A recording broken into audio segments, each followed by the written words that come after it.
Hanson. Thank you very much, Mr Deputy Acting President. The need to understand why the Japanese pay less for our gas than we do. The Japanese consumer pays less for our gas than the Australian consumer. We need to understand why, if we are to do something about it. In May 2017, the price for gas per unit was Tokyo $7.11, Sydney $10.05, Adelaide $9.34, Brisbane $9.82, Melbourne $9.50. The fact the Japanese consumer pays less for our gas than we do is even more shocking when you consider their price of $7.11 also includes things we don't pay for, like turning the gas into a liquid so it can be shipped, the shipping cost, and finally the payment of an import duty to the Japanese government. Another shocking fact is that the Japanese government estimates it will, over the next 4 years, make $2.9 billion from the import duty on Australian gas, while we make nothing, with the exception of a royalty on the North West Shelf project. So not only does the Japanese consumer pay less than we do for gas, but their government makes more than our government does on Australian gas. What has gone wrong? Can we do anything about it? I ask myself how it is possible the Australian, as one of the largest exporters of gas in the world, has a gas shortage and the world's highest gas prices. The answer is simple. Firstly, we lack a disclosure regime which would require companies to provide information on average production costs, average sales costs, and reserves based on a standard oil price. This means petroleum companies have all the information and the governments have only part of the story, making it impossible to develop sound policies. The government and Treasury are overly reliant on what business tells them. Secondly, we have given away our natural gas resources for peppercorns, with the result the owners of our gas, foreign-owned multinationals and some Australian companies keep the domestic just short enough of gas to maximise prices. Thirdly, we accept a situation where foreign-owned petroleum multinationals pay more in political donations to the major parties than they pay in corporate income tax. In 2015-16, Chevron paid no corporate income tax, but they did manage to pay $53,365 to the Liberal Party and $44,950 to the Labor Party. Finally, the government is reluctant to address failed policies of the past because it worries the Australians' reputation will be damaged by changing the rules after investment decisions have been made, even though foreign-owned multinationals have breached their social contract with Australia through decades of non-payment of corporate income tax. The problem is we already have a sovereign risk because our gas and electricity prices are the highest in the developed world, causing loss of competitiveness and jobs. Once we lose manufacturing jobs, we won't get them back. The government needs to decide whether it will choose Australians over foreign-owned multinationals. We are at a tipping point where high gas prices and uncertainty about gas supply are causing Australian manufacturers like Brickworks to import bricks, and they are evaluating whether to move our production offshore, possibly Malaysia. The tragedy of high gas prices and shortages is that it could have been prevented. All we needed was good government policy, but I am here to say it may not be too late, although we will never really see low gas prices again. I want to see a 10% royalty regime put in place on all gas projects where none now exists. In this way, we will see some payment for our gas.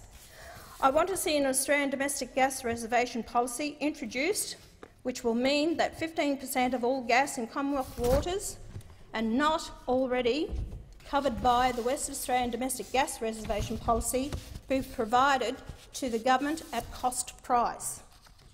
This will increase the supply of gas in the long term and lower prices. We need to build import gas terminals so we can bring cheap gas from areas of Western Australia to the east coast. I commend the AGL Energy Company for their feasibility study, which will see the first gas import terminal in Australia. Unfortunately, the gas they plan to import from other countries, it is cheaper than ours, will not be available until 2021. I ask the government to abandon plans to spend $60 million on unconventional and costly gas in the eastern states and divert that money to encourage the building of another gas import terminal. In September 2016, the largest floating liquid gas plant and storage facilities, called Prelude FLNG, moored in Commonwealth water. It is not too late to require this project to be subject to a domestic gas reserve policy because they need government approval to anchor in Commonwealth water. The policy of not ring-fencing petroleum resort rent tax (PRRT) credits to the exploration project, where the expenses were incurred, is costing us billions of dollars in revenue. Let us be clear about the mountain of PRRT credits owned by multinationals will mean no corporate income tax will ever be paid for our offshore gas projects. It is common knowledge the electricity and gas prices are increasing at a rate beyond the capacity of individuals and businesses to pay. If the government does not intervene in a meaningful way in the next few weeks, when the Turnbull government will allow Australia to sleepwalk into recession. Pensioners cannot continue to pay 11% of their non-discretionary income on gas and electricity. Australians in work cannot manage electricity and gas bills that double from one quarter to the next. I'm not interested in clean energy targets. I want gas and electricity prices brought down right now, so Australian businesses can stay in business and so Australians will have jobs. Small businesses like a fish and chip shop cannot pay $7,000 a quarter for electricity and survive. Small hotels in rural towns plus cannot pay $17,500 plus a quarter for electricity and keep the doors open. We have a national emergency and drastic measures are required. Nothing is working, including the partnership between the industry and government known as EMO. The Australian Energy Market Operator is 60% owned by government and 40% industry.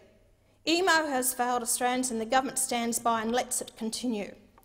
EMO failed to change the electricity rule when China Light and Power, who owns 30% of Australia's electricity generation, blocked the change from 30 minutes to 5 minutes, which means Australians pay too much for electricity.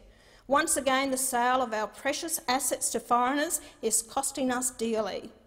These critical assets should never have been sold, and we must stop any future sales. We face a national emergency. Will the government wait for an energy policy-induced recession to take place in Australia, or will it act now? I will be seeking the support of like-minded crossbench senators to take the necessary action to pull back from the disaster. I will be discussing with them a jointly sponsored private senator's bill to enact a domestic gas reserve policy. We hear it daily on our people on radios and people talking across the country and just talking to people in general on the streets. They cannot continue the way they're going. Businesses are shutting. The rising cost in electricity and gas is devastating to a lot of families, pensioners, everyone right across our country. I have sat down and I have spoken to the Minister Canavan with regards to this.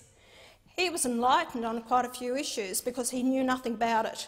And I think it's important that if we are going to be able to provide gas at a reasonable price for all Australians and industries and manufacturing, because manufacturing consume and use about 30% of gas, we need to provide it at a cheap, reliable, affordable price.